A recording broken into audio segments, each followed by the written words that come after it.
तो जय श्री महाकाल दोस्तों। आज हम ऐसे ही माँ गंगा के तट पे भ्रमण कर रहे थे, तो हमें एक बाबा जी मिले हैं जो काफ़ी अनुभवी और काफ़ी तपस्वी लग रहे हैं। और मैंने एक चीज़ देखी कि इन्होंने भी अपने कंठ में रुद्राक्ष को धारण किया हुआ है। तो मेरे मन में ऐसी जिज्ञासा उत्पन्न हुई कि मैं भी इनसे ये जानने की कोशिश करता हूँ कि जो उन्होंने रुद्राक्ष पहना है तो क्यों पहना हुआ है। आप लोगों ने मेरे चैनल पर देखा है कि मैं हमेशा रुद्राक्षों के बारे में एक रहस्यमय बातें बताने की कोशिश करता हूँ, ताकि हर इंसान, चाहे वो स्त्री हो, चाहे पुरुष हो, चाहे कोई हो, रुद्राक्ष धारण करें।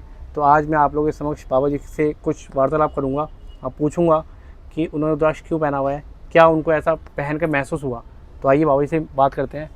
तो बाबा जी, आपने रुद्राक्ष कब से पहना है? रुद्राक्ष तो मैंने जन्म से ही पहना है। अच्छा। रुद्राक्ष हर व्यक्ति को पहनना भी चाहिए। और जब रुद्राक्ष कोई गुरु देता है, अच्छा दीक्षा देता है, तभी रुद्राक्ष धारण किया जाता है। अच्छा। और रुद्राक्ष जो इस भारत में या विश्व में बना है, ये हाँ जी। रुद्राक्ष की जहाँ से उत्पत्ति हुई, वो शिव जी की नेत्र से उत्पत्ति हुई। हाँ जी। और रुद्राक्ष इंडिया में तो इस टाइम पे अवेलेबल है, लेकिन सदियों पहले रुद्राक्ष नेपाल से। नेपाल, हाँ। नेपाल के रुद्राक्ष की थोड़ी ज़्यादा महत्ता बताई गई है। हाँ। ऐसा क्यों? ऐसा क्यों है? नेपाल, काठमांडू 5वां शिव जी का शिवलिंग है। अच्छा। इस वजह से वहाँ नेपाल से ही जो नेत्र गिरा है, हाँ। शिव जी के नेत्र से वो नेपाल में गिरा, उससे ही इसकी उत्पत्ति। और ये सबसे बड़ी बात तो ये है कि ये एक मेडिसिन है। मेडिसिन है। इससे क्या होता है, इससे बीपी अटैक नहीं हो सकता। अच्छा, बीपी को कंट्रोल करता है। बीपी को कंट्रोल करता है। दूसरी बात, इसका जो ऊपर का जो छिक्कल भी होता है, अच्छा। वो बाल, जैसे किसी के बाल काले हो रहे, वो वाइट हो रहे, वाइट हो गया। तो उसका जो छिक्कल है, उसका चूर्ण बना के उसे सुबह शाम एक चम्मच यूज किया जाए तो उसका वो ब्लैक, मतलब उसको लगाया जाए या उसे खाया जाए? नहीं, उसे शहद में खाया जाए। शहद में खाया जाए। हाँ, अच्छा, तो उसके बाल काले हो जाएंगे। हाँ। और जिसके बाल गिर रहे हैं, ऐसा कुछ, वो भी सही हो जाएंगे। अच्छा। तो बाबा जी, एक चीज़ मैं और जानना चाहता हूँ। जैसे लोग कहते हैं जो शिव भक्त होते हैं, तो ऐसा कहा गया कि अगर शिव भक्त रुद्राक्ष पहनता है तो जो महादेव के थोड़ा और करीब जा सकता है। तो ऐसा होता है? हाँ, कि जो महादेव को मानते हैं या शिव भक्त हैं, उन्हें रुद्राक्ष धारण करना चाहिए? महादेव का तो ये बाना है ही। अच्छा। हाँ। उनका ही बाना है ये रुद्राक्ष। अच्छा, उन्हीं का ये भूषण है। उन्हीं का आभूषण है ये। अच्छा। और जैसे आपने रुद्राक्ष पहना हुआ है, तो आपने कौन सा मुखी पहना हुआ है? 5 मुखी है। 5 मुखी है। अच्छा। तो मतलब इसको पहन के कैसा महसूस होता है आपको? मतलब कैसा महसूस होता है? ऑटोमेटिक पावरफुल होता है। पावरफुल हमेशा लगता है मैं, मतलब एक अलग तेज रहता है अंदर। अलग तेज रहता वो तो आपके चेहरे से दिख रहा है। है, अलग तेज रहता है। और अगर इसे जपना जपना। चालू कर दोगे, हाँ जी। तो और भी पावर बढ़ जाएगा। अच्छा, मतलब जैसे लोग जपते हैं, माला जपते हैं, तो उसमें अगर हम रुद्राक्ष की माला का प्रयोग करते हैं तो हमारा जप। अगर एक माला भी इसका प्रयोग करोगे अच्छा। पूरा दिन में, अच्छा। तो ऑटोमेटिक शक्ति बढ़ेगी, पावर बढ़ेगा। अच्छा। और जितना माला तुम कर लोगे, उतनी ही पावर तुम्हारे पास ज़्यादा बढ़ जाएगा। अच्छा, मतलब हमारा जो जप है वो हमारा सफल हो जाएगा। सफल हो जाएगा। अच्छा, रुद्राक्ष की माला का उसमें अलग महत्व है, क्योंकि लोग अलग अलग मालाओं से जप करते हैं। जैसे तुलसी की माला हो गई या स्फटिक वगैरह की माला हो गई, रुद्राक्ष की माला का महत्व अलग है। रुद्राक्ष का महत्व अलग है और स्फटिक का महत्व अलग है। स्फटिक, सबसे पहली बात तो ये जानना चाहिए हम स्फटिक को पहचाने कैसे। हाँ। स्फटिक की क्या पहचान है कि ओरिजिनल स्फटिक है या ये पत्थर है ना। स्फटिक को आपस में घर्षण करने से चिंगारी निकलेगी। अच्छा, तो वो ओरिजिनल होता है। और दूसरी बात, स्फटिक को हाथ में पकड़ने से स्फटिक ठंडा रहेगा। अच्छा। गर्म नहीं होता। अच्छा। तो व्यूअर्स देखें, आपने बाबा जी ने स्फटिक की पहचान नहीं बताई।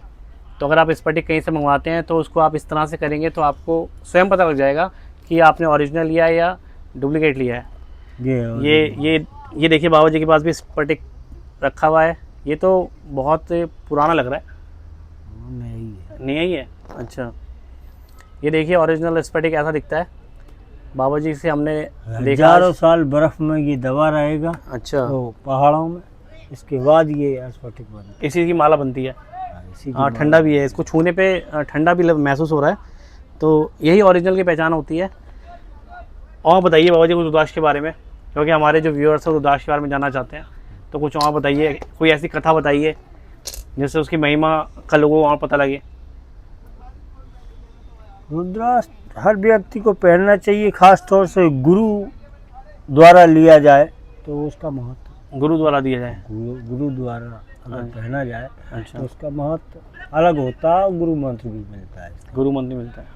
अच्छा, और जैसे एक ना भ्रांति चल रही है समाज में कि स्त्रियों को नहीं पहनना चाहिए, तो ऐसा भी है कुछ? नहीं नहीं नहीं, ऐसा कुछ नहीं। अच्छा, मतलब कोई भी पहन सकता है? कोई भी पहन सकता है। अच्छा A to Z।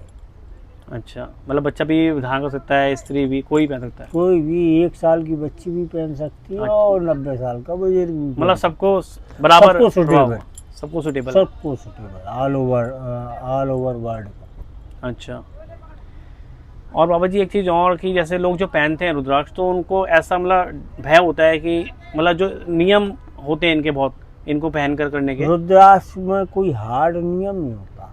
अच्छा, हार्ड नियम तो तुलसी जी में है। तुलसी जी में? तुलसी जी में तो काफ़ी परहेज करना पड़ेगा। जो लोग तुलसी की माला को पहनते हैं, जो लोग तुलसी की माला पहनते हैं उनमें क्या होता है, सबसे पहली बात तो एकादशी व्रत रहना पड़ता है। अच्छा, ठीक। इसके बाद लहसुन प्याज और भी चीज़ें, अन्य चीज़ें, मांस मुंद्रा, ड्रिंकिंग, ये तो रुद्राक्ष में ऐसा खास वो नहीं है? हाँ, अच्छा कोई ऐसा साइड इफेक्ट नहीं होता। अच्छा, साइड इफ़ेक्ट कोई नहीं है, बस बेनिफिट ही बेनिफिट है। अच्छा, और जैसे जो बच्चे होते हैं, जैसे पढ़ने वाले जो बच्चे हैं, स्टूडेंट्स हैं, अगर वो लोग पहने तो उनको उनकी स्टडी में हेल्प मिलती है? हेल्पफुल है, फोकस होता है उनका, ऑटोमेटिक पावर बढ़ता है। ऑटोमेटिक जो पावर। व्यक्ति रुद्राक्ष को धारण किए करता है उसके पास ऑटोमेटिक पावर बढ़ता है। अच्छा, ये धारण किए हो तुम्हें मालूम होगा कि हाँ पावर बढ़ता है या घटता है। महाराज जी मुझे तो मालूम है, मैंने मुझे तो कम से कम ऐसे 10 साल हो गए पहने हुए। मैं तो अपने व्यूअर्स को बताना चाहता हूँ, क्योंकि मैं चाहता हूँ कि हर व्यक्ति रुद्राक्ष को पहने, उसकी पावर को फील करे, क्योंकि हमने तो फील किया उसको। तो आज व्यूअर्स आपके लिए मैं इतने महान और इतने अनुभवी संत के पास आया हूँ, ताकि आप लोगों का जो भ्रम है वो थोड़ा सा क्लियर हो पाए, जो भ्रांतियाँ चल रही हैं वो आपकी टूट पाएँ। तो आपने देखा महाराज जी के मुख से उन्होंने बताया कि रुद्राक्ष को पहन के आप ऑटोमेटिक पावर आपको फील होगी उसकी, और कोई भी पहन सकता है, कोई ऐसा हार्ड नियम नहीं है इसके लिए, है ना। और एक ख़ास बात उन्होंने स्फटिक की पहचान भी आपको बताई, इनके द्वारा जो पहचान बताई है आप पहचान कीजिए, है ना। तो महाराज जी आपसे मिलके बहुत अच्छा लगा, है ना। दोबारा मिलेंगे आपसे, कोई और विषय में बात करेंगे।